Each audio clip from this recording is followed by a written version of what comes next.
सर्व मान्यवरांचं मी पहिले अभिनंदन करतो, त्यांना प्रणाम करतो आणि माझे दोन शब्द मला किती मिनिटं मेन मुलांचा प्रोग्राम आहे. आज आपण मुलांना तयार करून इथे घेऊन आलेलो आहे. फक्त 5 पॉईंट मी सांगणार आहे जे मला सांगितलं आहे दिशाबद्दल. जे आपली जी कमिटी आहे श्री सुविद्या विद्यालय त्यांच्याकडून मला जे आग्रह आला होता की फक्त 5च पॉईंट आहे ते प्रत्येकासाठी आहे. कारण आज आपल्याकडे प्रमुख पाहुणे पण आहे आणि ते पण कमिशनर लेवलचे IAS लेवलचे. आपल्याकडे ऍक्टर पण आलेले, राजन कुमार ऍक्टर आपल्याकडे आलेले, त्यांनी किती मूवीमध्ये काम केलेले आणि ते लीड ऍक्टर आहे. म्हणजे तुम्ही जेव्हा बघणार सर्च करणार तर माहीत पडेल. गोरखनाथ पोळ साहेब आलेले, पूर्ण कमिटी इथे आलेले, राजकीय कार्यकर्ता आपल्याकडे आलेले, सामाजिक कार्यकर्ता आलेले, आध्यात्मिक कार्यकर्ता आपल्याकडे आलेले आणि त्यांच्यासमोर मी म्हणजे माझी काय बोलायचं हे नाही पण मी प्रयत्न करणार आहे. खूप वर्ष अगोदर 94 मध्ये वडील बोलले हम लोग बहुत गरीब है तो तुमको ITI में जाना पड़ेगा. ITI कोणाला माहिती आहे का काय असतं ITI माहिती आहे ना, टर्नर फिटर मशीनिस्ट म्हणून एक कोर्स असतो. वडील बोलले बहुत गरीब है हम लोग तो तुमको तो अभी ITI में जाना पड़ेगा. मी ITI मध्ये गेलो, मला माहित नव्हतं काय होतं ITI काय असतं ते पण माहित नव्हतं. पण एवढं गॅरेजचं काहीतरी काम करतात आणि ते काम करत होतो आणि मला वाटलं की आपण हेच काम करणार आणि हेच करून आपण मरून जाणार. बस हाथ काला करने का, गैरेज में काम करने का, वो काम गलत नहीं है, लेकिन मुझे ऐसा लग रहा था कि अपन इसके लिए पैदा नहीं हुआ है. एक बच्चे ने क्या किया मालूम है, मुर्गी के अंडे को चील के पास रख दिया और चील के अंडे को मुर्गी के पास रख दिया. तो चील का जो बच्चा था ना, जब मुर्गी के साथ पैदा होगा तो क्या होएगा, कोई बताएगा? जब वो मुर्गी के अंडे के साथ चील का बच्चा भी जब बड़ा होगा तो क्या होगा, वो अपने आप को मुर्गी समजने लगेगा. त्याला वाटणार की यार आपण पण असंच आहे, आपलं आयुष्य असंच जाणार आहे.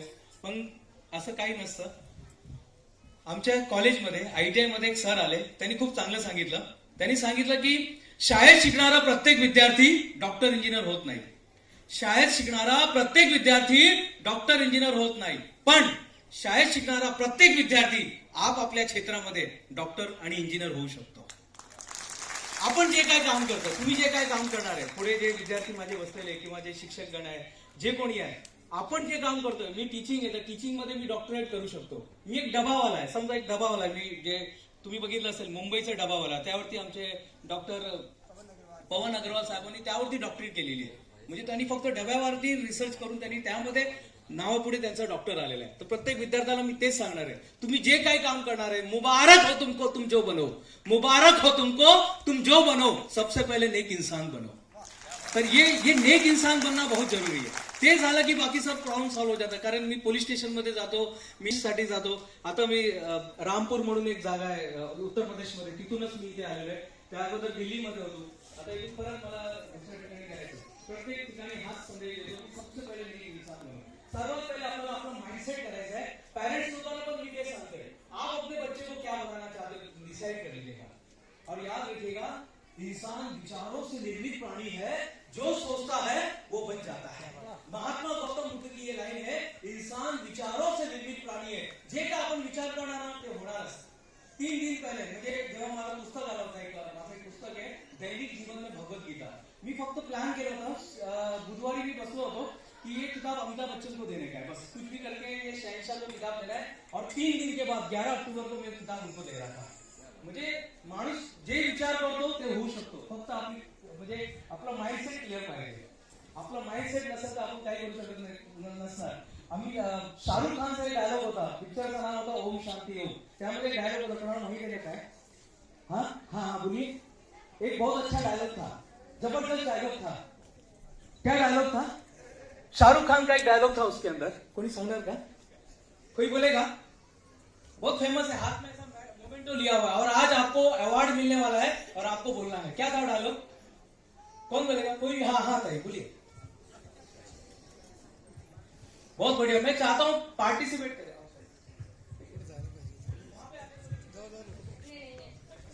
यदि आप किसी चीज को पाने की कोशिश करते हैं तो पूरी कायनात उसे मिलाने में आपकी मदद करती है. क्या नाम है आपका? एक मेरे तरफ से किताब लेकर जाइएगा. हाँ, मेरे किताब लाया हूँ, आप लेके जाइएगा.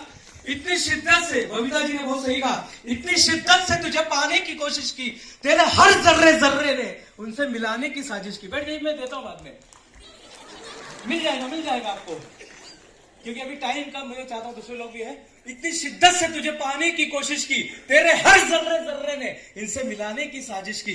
कहते हैं किसी चीज को दिल से, मन से, विश्वास से चाहो तो पूरी कायनात उसे आपसे मिलाने में जुट जाती है। आप सबका शुक्रिया, आज आपने मुझे मेरी चाहत से मिला दिया।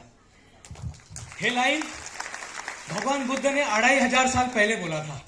उसके बाद कोयलो ने किताब लिखी अल्केमिस्ट, उसमें लिया गया। और उसके बाद कई लोगों ने लिखा थिंक एंड ग्रो रिच। जो लोग अमीर बनना चाहते हैं, जो पेरेंट्स अमीर बनना चाहते हैं, पहले से बोल रहा हूं, आपकी नैतिक जिम्मेदारी, अगर आप अमीर नहीं बन रहे तो आज से शुरू कर दीजिएगा। मेरा लड़का मुझे बार बार बोलता है, राजन सर, कि पापा मुझे इटली में जाना है, तो अभी से आप पैसे का जुगाड़ करना शुरू कर दो। और थिंक एंड ग्रो रिच किताब पढ़िएगा।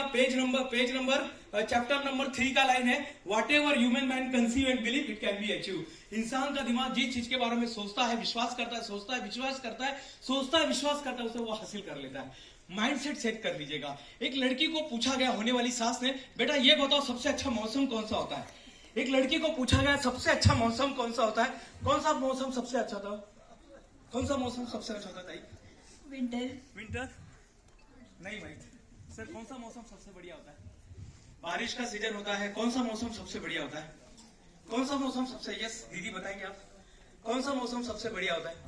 ऐसा डेयरिंग होना चाहिए। Rainy season. Rainy season. उस लड़की ने बहुत अच्छा जवाब दिया, माँ जी, आंटी जी, ऐसे तो हर मौसम का अपना महत्व है, लेकिन जिस मौसम में, याद रखेगा, जिस मौसम में मन अच्छा होता है ना, वो मौसम सबसे बढ़िया होता है। अपने मन को, सिर्फ मन को, आपको कुछ नहीं करना है साहब, अपने मन को हिप्नोटाइज करके रखो। सेकंड नंबर पे आता है इमोशन हाईजेक से बचो। इमोशन हाईजेक क्या होता है? रोज कोई ना कोई आपको ग्रुप से निकाल देगा, रोज आपको कोई टोमना मारेगा, ये शानिया, कोई तो भी ऐसा कमेंट लिख देगा नीचे, ये सब गलत है, ये सब ऐसा है, तुम लोग ऐसे हैं, तुम लोग वैसे हैं। अपने आप को इमोशन से बचाइए। क्लास टॉपिक बहुत जबरदस्त है, इमोशन हाईजेक। आपके साथ रोज इमोशन हाईजेक होगा, बच्चों के साथ होगा। आप पढ़ने बैठेंगे, कोई तो भी म्यूजिक लगा देगा, कहीं से बारात जाएगा, कहीं से कुछ हो जाएगा, लेकिन अपने मन को इमोशन हाईजेक से बचाए। मैं एक दिन लेक्चर लेने जा रहा था, यहां से मेरा पैंट कर से कट हो गया। मुझे वो हेलन जैसी फीलिंग आ रही थी, आप जैसा कोई जिंदगी में आया, वैसा आ रहा था कि वो उसका कट ऐसी रहता है ना। लेकिन फिर भी मैं लेक्चर देने गया, सब लेक्चर देने गया था। आदरणीय मोदी साहब बेस्ट एग्जाम्पल है। अभी वहां का देहांत 6:45 बजे हुआ है और 11 बजे काम पे थे। आपके साथ रोज कुछ ना कुछ होगा, अपने आप को स्ट्रांग बनाइए साहब, इमोशन हाईजेक। थर्ड नंबर पे आता है रेनबो जेब्रा। अपने आप को रेनबो जेब्रा बनाइए। मानसी नाम की एक लड़की है आपके कामोठे पनवेल के पास, उसने गुलाब का फूल देखा, उसने बहुत सारे फूल देखे, उसके दिमाग में एक आइडिया आया कि ये गुलाब के फूल को गुलाब के फूल में रहने दो, कशाला त्याला तोड़ायचं। तो उसके दिमाग में कल्पना क्या आई, उसने नैपकिन का बुके बनाया। जो रुमाल रहता ना, आपके हाथ में रुमाल है दीदी, रुमाल है बताइए जरा, रुमाल है किसी के हाथ में? हाँ देखो, ये दीदी, हाँ देखो, जरा खड़े होकर दिखा दीजिए ना, खड़े होकर दिखा दीजिएगा। ऐसे रुमाल का उसने नैपकिन बुके बनाया। कहीं सैंपल रहेगा तो, नैपकिन बुके बनाया। अपने आप को रेनबो जेब्रा बनाइए साहब। एज्युकेशन का मतलब ही यही है, डिग्री तो मिलते रहेगा। छत्रपती शिवाजी महाराज नेहमी सांगायचे, गड आला पण सिंह गेला। आज अपने पास मौका मिला है साहब, आज गढ़ भी जीतना है और सिंह को भी जीतना है। जितना जल्दी हो सके ब्रांड बनाइए अपना, कुछ तो भी नया लेकर। एजुकेशन का मकसद ही यही है, कुछ तो भी नया खोज करना। हम पढ़ लिख के बहुत कुछ कर लिए, आज नया कुछ करना है। मैंने कैप्सूल बनाया है, कैप्सूल को पानी में डालेंगे, पानी गर्म हो जाएगा। माँ बोलेगी, अरे दिनेश जल्दी से उठ जा, बाल्टी में 2 कैप्सूल डाल दिया है, 2 कैप्सूल डाल दिया है, पानी गर्म हो गया। उसको अभी हम लोग अमेरिका से, ऑस्ट्रेलिया में बंद हो गया, जर्मनी से उसको पेटेंट करा रहे हैं। ये इनोवेशन चल रहा है। पढ़ाई का मकसद ये होता है, अपने बच्चों को लगाइए काम पर, काय ना काय त्याला देत रहा। ये दिमाग है ना, उसको कुछ ना कुछ चालना देते रहिए। Rainbow zebra. जेब्रा कितने रंग का होता है? जेब्रा कितने रंग का होता है? 2 ही रंग का। दुनिया में कहीं पर भी जाइए, अगर नहीं देखा तो रोड पे देख लेना। रोड पे जो हो रहा था ना जेब्रा, मैं 15 कंट्री जाकर, अभी 16 कंट्री हो गया, अभी नेपाल जाकर आया, 16 कंट्री जाकर आया। मेरे को किधर 10 कलर का मेरे को कभी जेब्रा नहीं मिला। अपने बच्चे को रेनबो जेब्रा बनाइए, सबसे हटके बनाइए। और याद रखिए, हर बच्चा यूनिक है। डॉक्टर एपीजे अब्दुल कलाम साहब यहाँ पर आए थे, मैं भी था वहां पर 2006 में। मैं सर्विस इंजीनियर का काम करता था Sur Mandir music company, Sagarika music company, Sagar का मैं काम कर रहा था। ऐका दाजीबा उस समय गाना आया था, याद है आपको? ऐका दाजीबा, ऐका दाजी, वो गाना जब आया था तब मैं उसी कंपनी में काम कर रहा था। एपीजे अब्दुल कलाम साहब आए थे महाबे में एक स्कूल का इनॉग्रेशन करने में। उन्होंने कहा था, एक बच्चे के विकास में सर, एक बच्चे के विकास में 3 लोगों का हाथ होता है सर। कौन कौन? माता, माँ, फिर हाँ हस्बैंड को भी थोड़ा हाथ दिखा दें। हस्बैंड, माँ, हस्बैंड और टीचर, प्राइमरी टीचर। बड़े बच्चे को तो पता रहता है बाथरूम किधर जाना है, ये किधर जाना है, उधर किधर। छोटे बच्चे को कहाँ पता रहता है? प्राइमरी टीचर के लिए एक बार ताली बजाइए आपको। अभी आपने जो देखा ना, कोई लड़की है जब वो हंसती है तो सर यहाँ पे सर को देखा होगा आप, सर यहाँ पे डांस कर रहे थे और बच्चे उनको फॉलो कर रहे थे। 3 लोगों का हाथ होता है एक बच्चे के विकास में, माँ का, पिता का और प्राइमरी टीचर का। बहुत इंपॉर्टेंट है। 6 साल तक बच्चों का विकास बहुत रिपीटली होता है, उसके बाद धीरे धीरे होता है। पहले 6 साल बहुत इंपॉर्टेंट होते हैं हर बच्चे के विकास में। जो बच्चा उधर पिताजी के गोद में बैठा हुआ है, बहुत इंपॉर्टेंट है उसका ग्रो होना। ओके, 3। चौथे नंबर पे आता है हमारे अंदर देशभक्ति की भावना होनी चाहिए। हम जिस परिवार में जन्म लेते, जिस समाज में जन्म लेते, जहां पर जन्म लेते, उसका कर्जा आपके ऊपर होता है। इजराइल नाम का एक देश है, हमारे नेक्स्ट ईयर वो भी आजाद हुआ। 1947 में भारत आजाद हुआ, 1948 में इजराइल आजाद हुआ। इजराइल आज कहां पर है पता आपको? अमेरिका के राष्ट्रपति को संरक्षण कौन देता है? वहां के लोग नहीं देते साहब, इजराइल सरकार देती है। बीच में शिरडी के ऊपर जब बोला गया था कि शिरडी के ऊपर अटैक होने वाला है, शिरडी को इजराइल के लोगों ने पूरा प्रोटेक्शन दिया हुआ था। बहुत जगह इजरायली नाम लिया जाता है। एपीजे अब्दुल कलाम साहब ने अपनी किताब में लिखा है 1970 तक लोग सिर्फ एक ही बात करते थे, अरे तू आज काय जेवणार रे, आज तो आम्ही कांदा पोहे बनवले। लोग सिर्फ खाने के बारे में बात करते थे। फिर अचानक ऐसा क्या हो गया उस देश में कि पूरा देश बदल गया। वहां पे देशभक्ति की भावना जग गई। मुझे याद आ रहा है सर, एक इवेंट याद आ रहा है। इंदिरा गांधी पूछ रही है राकेश शर्मा को, राकेश शर्मा ऊपर गया हुआ है, आसमान चांद पर गया हुआ है, और इंदिरा गांधी माननीय उस समय की हमारी प्रधानमंत्री थी, वो बोले राकेश जी ऐसे तो बहुत सारे सवाल पूछना चाहती हूँ, बस एक सवाल का उत्तर चाहिए मुझे।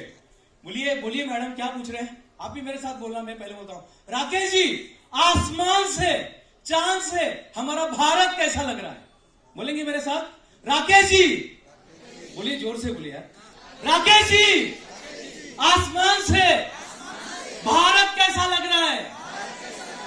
और जो उन्होंने उत्तर दिया, हर भारतीय के लिए प्राउड वाली बात थी। उन्होंने कहा मैडम, कहना तो मैं भी बहुत कुछ चाहता हूं, बस एक लाइन में समाप्त करना चाहता हूं, सारे जहां से अच्छा हिंदुस्तान हमारा।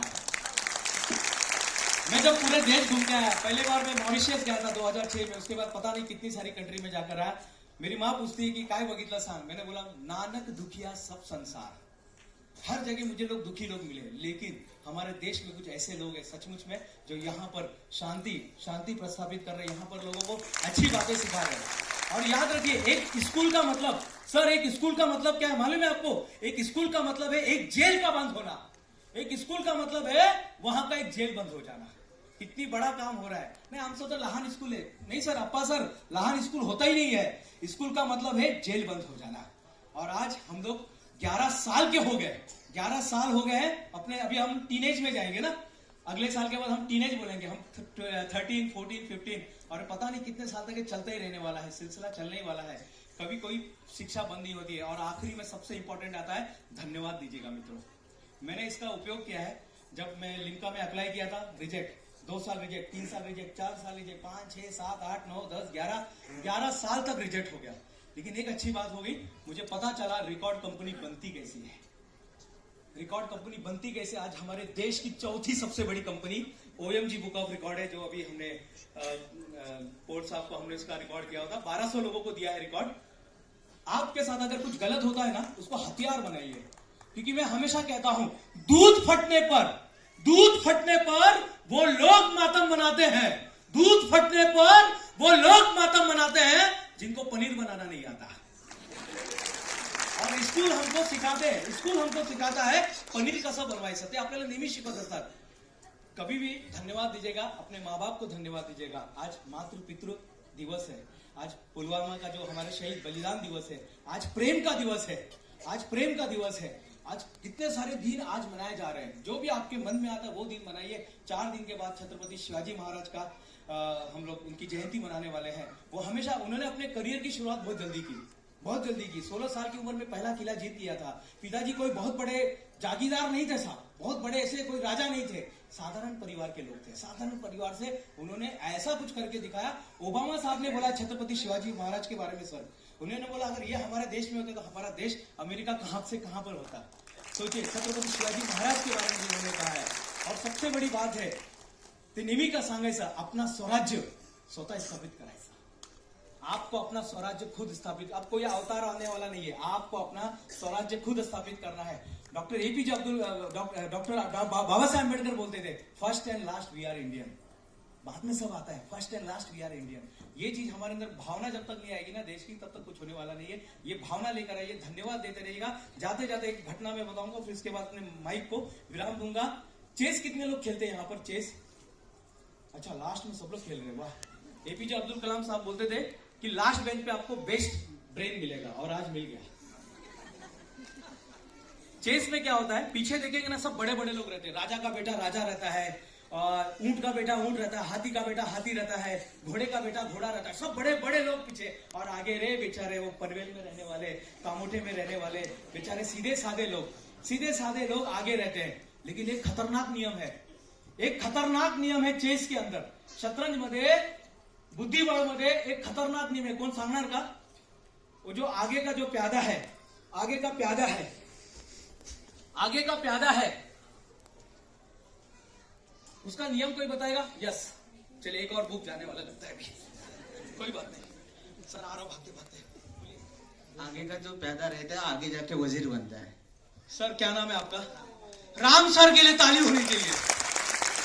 नाही, माझे वडील ना वडेपाव विकतात, आम्ही लोक रिक्षा चालवतात, आम्ही लोक, तुम्हाला माहित नाही आमची परिस्थिती कशी है। अरे छोड़ो ये सब, छोड़ो ये सब। एक खतरनाक नियम है, अगर वो प्यादा, वो सीधा साधा इंसान, वो टपरी वाला इंसान, वो छोटा कलर काम करने वाला, छोटे स्कूल में पढ़ाने वाला आदमी, अगर वो 6 साल तक, वो बच्चा अगर 6 साल तक खुद को संभाल लेता है ना, तो राजा को बोलता है चेक मेट।